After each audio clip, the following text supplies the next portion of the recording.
Okay, all right, Parvati, when I talked about expression and responses, you made a point.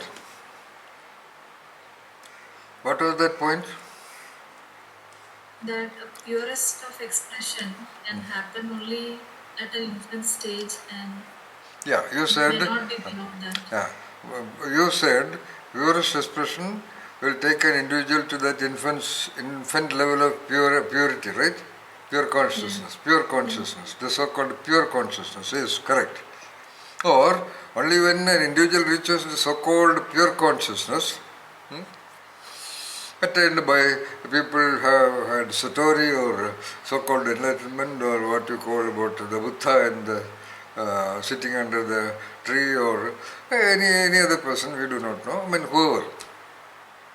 Yeah, that was a response actually.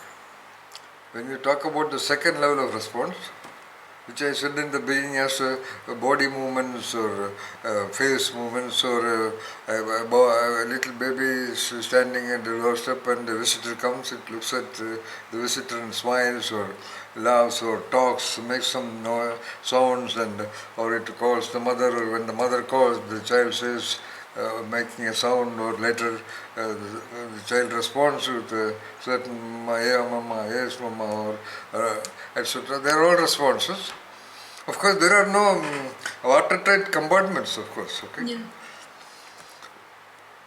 But similarly, now because you asked that question or you made that point during our discussion, I have to make the point right now that that statement, that language you made out of a certain mindset, okay, a certain understanding, so-called understanding or so-called comprehension, so-called seeing of what I mentioned. All right. That also is a response. That's a response by language. That language response was possible because you know a language. You learned a language. You have been trained to respond in a language, which took almost 5, 6, 7, 8, 9 years to respond in a language. So the mother standing in the kitchen, calling the child, and then the child responds, yes, mama. So that also is a language response to the call of the mother. Okay. Okay. That it learned by child making a sound and the mother responds by a sound. So there are several such variables operating in the so-called language development, which is it's a huge work of the intellect. Okay, which is actually developed because of the powers of expression and responses and behaviors and action tendencies and relationships. Already the rudiments were made because language carries an expression. Yes.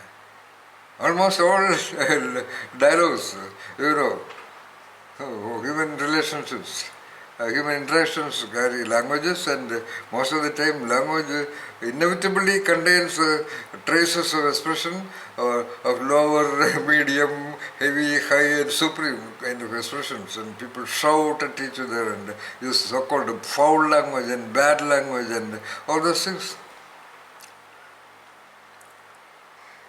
So, um, so you had that thought. That was an expression of the power of your attention, plus your power of analytical understanding of what you heard, plus some moments of reflection. Okay, all this also parallelly develop in the background of the so-called mental process of the child.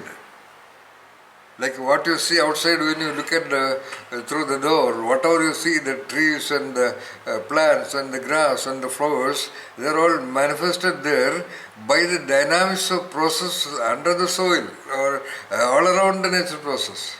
In all the five elements.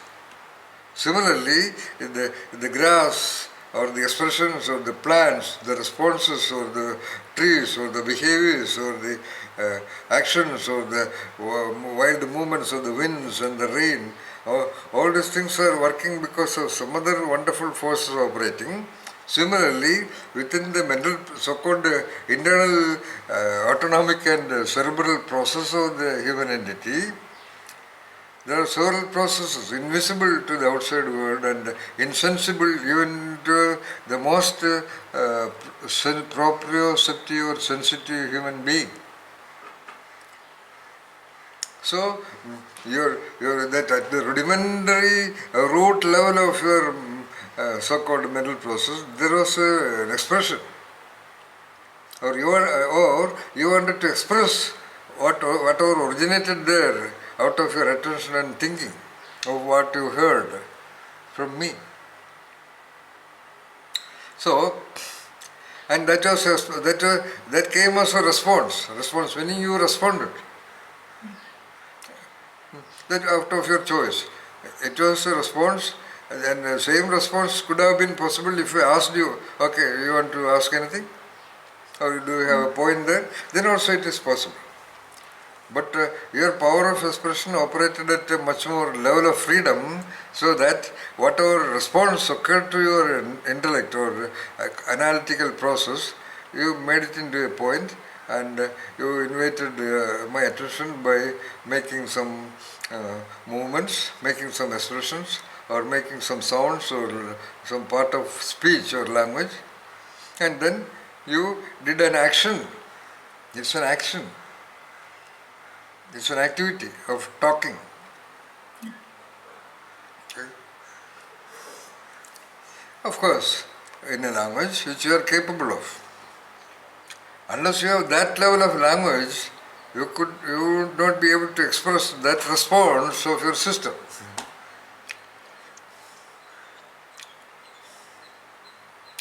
You can actually know the potentiality or the potential power of the engines of an infant by just looking at the expressions during infant times. Yes. In fact, that is a measure in the medical science also. That is by the sound of the cry of the child, which is actually a reflex response only. Because as soon as the child's body is exposed to the temperature variation or texture variation or sense variation in the body, which is very surprisingly of a displeasing kind, the child system cries out, makes a sound. It is not a cry. Though it's use the word cry, like a birth cry, it is actually not a cry. It's just a sounding. But that sounding has a tone of distress. Because that's how even Sigmund Freud also proposed the concept of the pleasure-pain principle. And there's an element of pain, not exactly pain, but distress to the body. Okay. So that sound of that cry is a measure of the potential health of the child in the medical science. Yeah. Anyway, that is neither expression nor response, it is a reflex. So that's a different level of the body condition which I do not incorporate in my theory, because reflex is not a conscious one. Like a reflex action of the eyelids, okay? Or various reflex action of the elbow reflex or the knee reflex and all that. They are all programmed, they are all properties of the organic design of entities.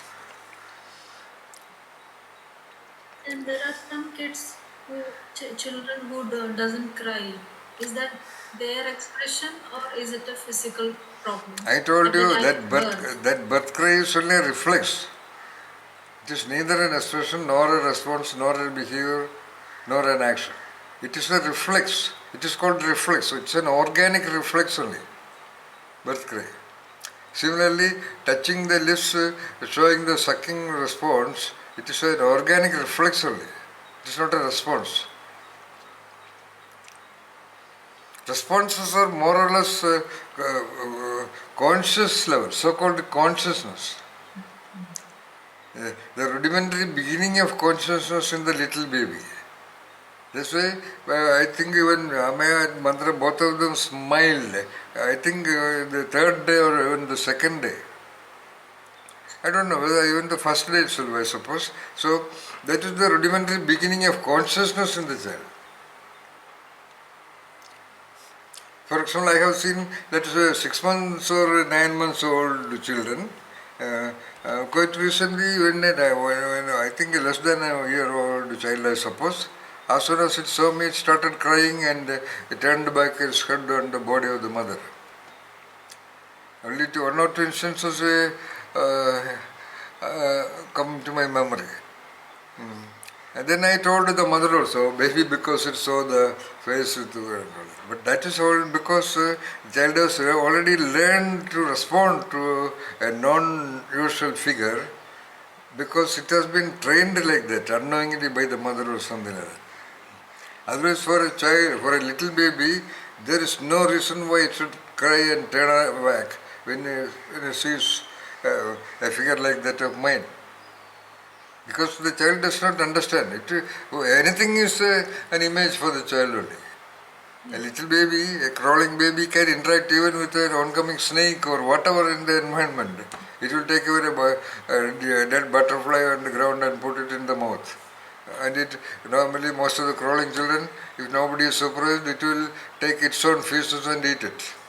So I'm just telling. So there is a possibility that even a 1-year-old child would learn responses depending upon the kind of responses it could observe or it was inducted into by the so-called significant people around. I mean the mother or the father or the little babies or something like that. In this case, for example, the child could have an elder boy, sibling, who would go to the little baby and make some shouting sound and possibly showing some faces. It must be definitely there. I did not ask and I did not want to make it a big point there because I didn't have anything more required to understand that. But because otherwise there was no reason for that obviously less than 1 year infant to cry and hide its faces under the head of the mother. Quite possibly it has an elder sibling and that sibling did not like the arrival of a new entity which is capturing all the attention of the mother. And it happens in most of the homes. There are several cases when a 3-year-old or 4-year-old or 5-year-old, even 10-year-old elder sibling would go and even injure the little new baby, if not careful. Yeah. All the chances are there to injure, unless the child is sufficiently educated and trained to anticipate the arrival of a new little brother or little sister, etc., etc.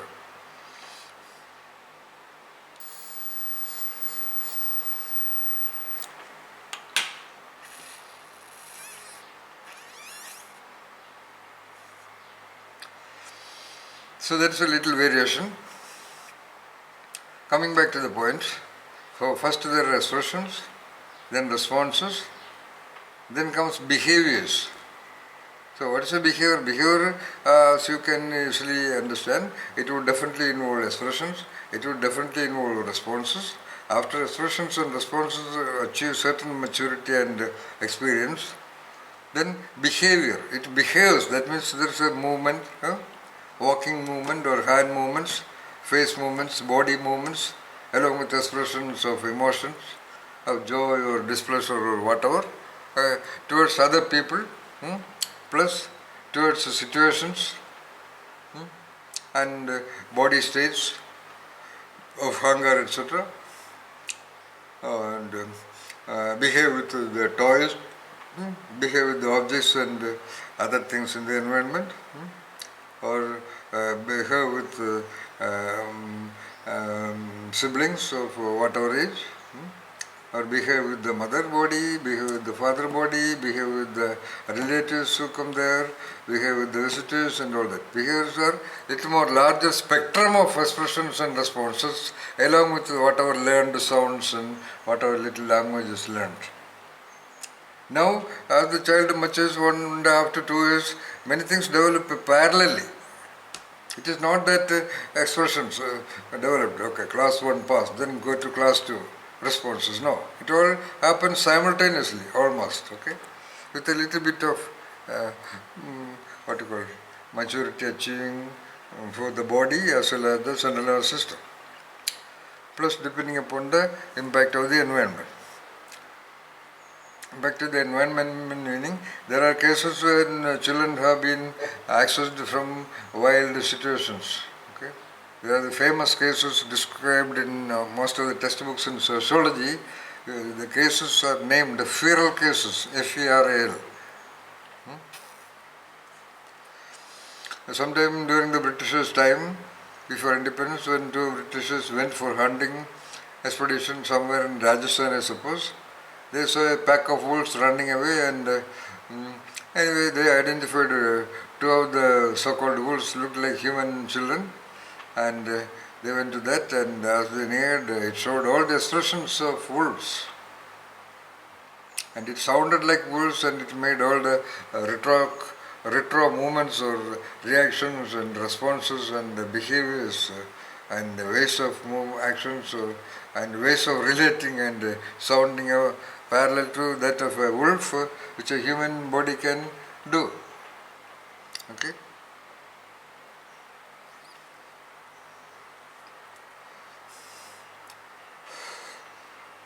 There's a fine time of human development. That's why, for example, it is easily understood how a child becomes an adult. Depends 90% upon the way a child has been interacted with and trained unknowingly or knowingly by the parents, especially the mother. Especially the mother, because the mother is more linkaged to the sensitivity system of the child. Plus, normally the mother interacts with the developing baby much more than the father, and there is an intrinsic bond with the mother because of the food, the basic conditioning of the creature. A little infant is almost like a creature only, like you train a cat or a dog or an elephant or a lion or tiger by giving food only. So the child gets trained by the mother, and of course by the energy field of the mother, by the expressions of the mother, by the responses of the mother, by the behaviors of the mother, by the actions of the mother, by the way the mother relates to the child, and of course by the language of the mother. So, why I said this is fundamental to the world of psychology is, no psychologist has put down any theory about child development. In fact, child psychology itself is a field of psychology. Nobody talks, they talk about emotional development, language development, behavioral development, etc., which is almost common sense, I would say. But this clarity, this is, I am sure nobody can deny what I said now. And this will enable them clear understanding. For example, if this was published and this is well known, if the so-called parenting trainers and other so-called mentors and coaches in the world know this five dimensions or components of human entity, they can motivate, they can inspire, they can guide, they can lead and liberate and treat. I mean, treat meaning mental so-called deviations much more efficiently, effectively than with the help of any other existing theories. That's why the success of my so-called creativity therapy, in which Veena Ganesh is a master. So, that's a altogether different field. Coming back to the point. So, behaviors. How the child behaves with a stranger, how it behaves with some birds and or with a cat or with a dog or with the siblings or with the neighbors or with the relatives or with the visitors or with the objects, the toys. I have observed the kindergarten children at least for about a month, not continuously, when I was in Ernakulam, going there and standing outside, sometimes going into the class. Oh, it is so wonderful. 30, most of them crawling or sitting and all that. 30 children, 30 entirely different set of expressions and responses and behaviors and actions and relationships and sounding or talking a little bit. And that we can only call sounding because the child does not fully understand the implications of the words and languages it has been trained by the environment. Okay? And by the way, why I said this, that I have seen really destructive children. Two children sitting, they cannot even stand. And one child is actually physically beating the other child, holding it and pulling its hair and attacking. And then the what you call the lady there, what you call kindergarten teacher said, "Oh, that is the main thing, sir. Some of them are so aggressive. I don't understand what the parents are doing at home. Most of the time is spent to control their behaviors. Not all of them, but I myself saw at least three kids, I suppose. Very aggressive. I felt really angry. I wondered what kinds of parents have trained those children. And the other child was simply sitting and covering the head and things like that, and eventually the child cried. So that is also behavior. Poor behavior is learned at home. Or the child itself might have treated like that by a frustrated mother. Most of the mothers of that time, by the way, most of the mothers are maybe educated or uneducated, or they would be definitely, they are also victims of their own expressions and responses and behaviors and ways of relationships and languages, which are all happening internally also, as I said, the driving forces. So they were all very expressive emotionally, or a slightest irritation or a slightest provocation would trigger their emotions. I mean, the expression, emotional expression. And most of the adults only express emotions. Otherwise, let us say neutral, so pleasing or friendly, etc., in conducive social situations. Okay? So the mother would be inevitably showing negative or aggressive and angry sounded emotions to the little child, which I have seen plenty of times. By the time child is 1 and 2 years old, 2.5, 3 years, 4 years, 5 years old, most mothers would show all the ultimate of anger and aggressiveness to the little baby. But of course momentary, or maybe lasting maybe minutes or hours.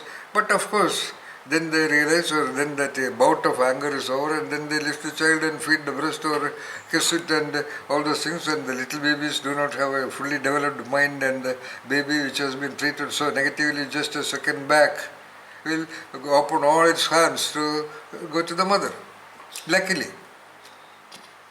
But nevertheless, it leaves an impression in the mind of that developing self, and later that boy or girl will definitely, inevitably become an aggressive, angry, unethical, ill-behaving, and um, whatever possibilities are there.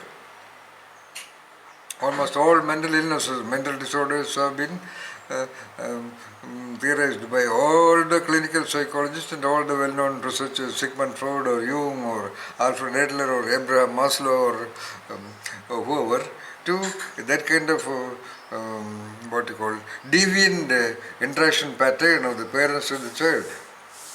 The latest is two great psychologists of Harvard named Albert Bandura and Walters.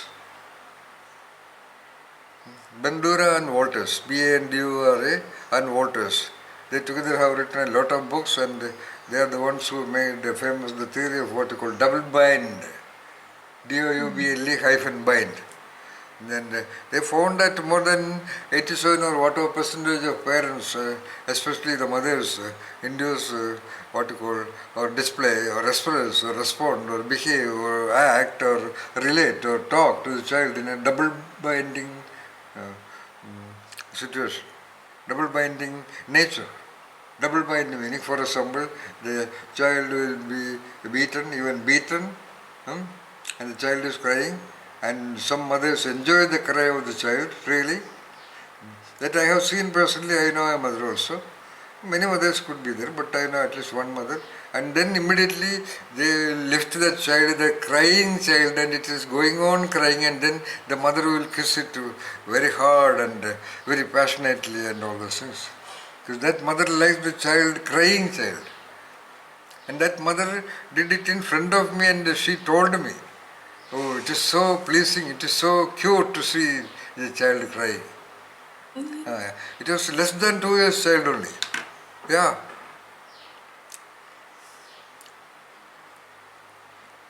So, to tell you from a clinical psychology perspective, most of the mothers will display or act or behave to a little child, including a little baby. Okay, at least to a little child, 2, 3, 4, 5, 6, 7, 8, 9 kind of ages, to release, okay, what you call conversion reaction, another defense mechanism proposed by Sigmund Freud. That means something is not possible there. That means being defeated or being ill-treated or being intimidated or insulted or humiliated by the husband, and she could not react properly there. So that will be converted. That will be manifested before the little son or daughter. And if it's a mother, mother will show more to the daughter than to the son. And there are mothers who show it to the son also. So their repressed reactions or suppressed responses, okay? Responses are suppressed or repressed, which is again another psychological defense mechanism that will all be expressed to the child. Because there is nobody else to bear her anger. And most of the time, from the Freudian psychoanalytic term, the sexual repression especially, or sexual suppression. Repression and suppression, two different things. Suppression especially will be converted and dissociated from the original cause and converted into anger and many aggressive patterns of expressions and responses and behaviors and actions and ways of relating and languages to the developing child. And such children will most of the time inevitably become mentally deviant or emotionally incompetent or unethical or angry, aggressive, all kinds of personality disorder symptoms with the majority of people.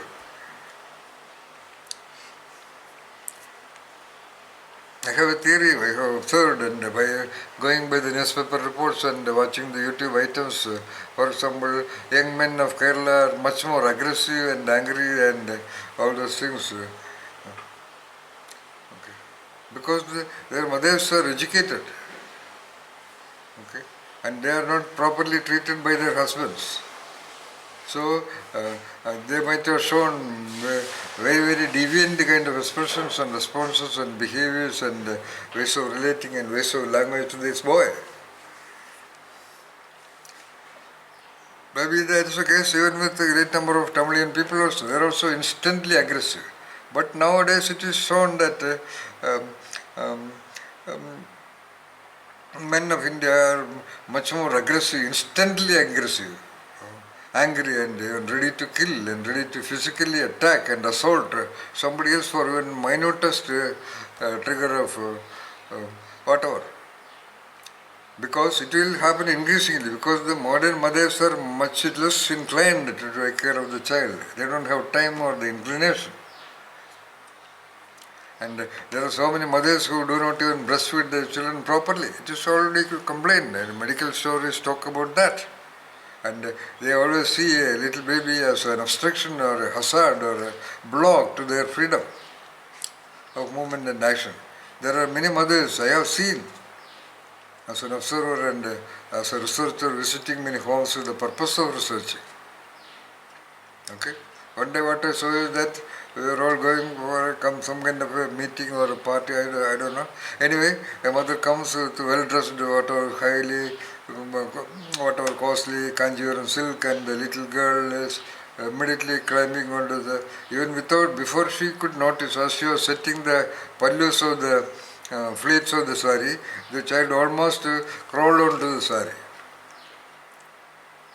Actually, the mother, though there were 2-3 other people who were there, she almost picked the child and threw her into the ground. So, all these things are happening. But of course, I think she pacified the child immediately, or whatever. Pacification happens afterwards. So, many mothers do not really entertain their children if they are well dressed or in good mood. Okay. There are countless or innumerable range of possible probable variations, individual variations for mothers to in their relationship with and in their assertions and responses and behaviors and ways of action and languages to a child. That is one of the. That's the second reason why there is huge individual differences, so-called normal distribution. I said in a previous meeting that normal distribution is also due to poor eugenics, poor sexual habits, or unhealthy bodies and minds having sexual relationship. That is one. Maybe a little more impactful than that is this kind of variations in the five components that guide that drive the interaction between the mother and the developing child.